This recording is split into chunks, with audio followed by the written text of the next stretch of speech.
naman po sa mga bike lane, sa mga end of trip facilities na pinatayo. Meron shower room, kasama na yung bike rack, tsaka yung ating locker room. Safe naman po dahil meron po tayong bantay dito, tsaka may ginagamit po tayong ID system.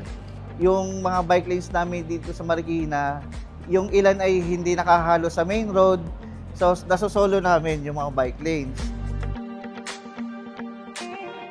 Unang-una, safe po yung bike namin.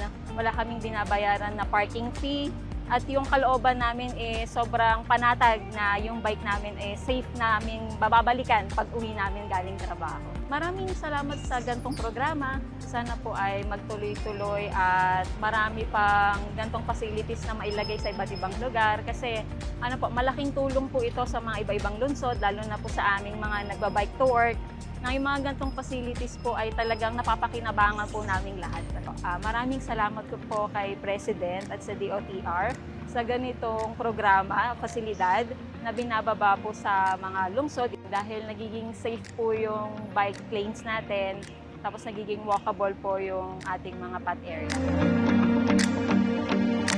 Itong area na to, dati, maraming mga nakatambak na dito na hindi na to accessible.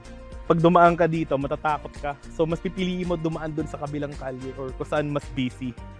So, ngayon na naayos na, malaking ginhawa to sa amin dahil internal bike path na yung nadadaanan. And tuloy-tuloy yung biyahe na wala ka intindihin na may katabi ka or na mas dangerous.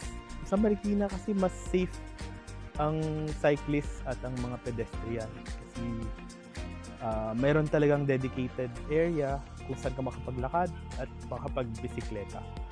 And yun nga, wish natin na dumami pa at gayahin pa ng ibang cities yung Marikina. Si Mayor Manchadoro naman po, nagbigay naman po siya ng direktiba na ayusin ang mga bike path or mga bike lanes po natin para magamit, di ba? Maging walkable yung mga bike path po natin. So makakaasa po kayo na tuloy-tuloy lang po yung gagawin namin dito sa mga bike lanes dito sa Marikina City.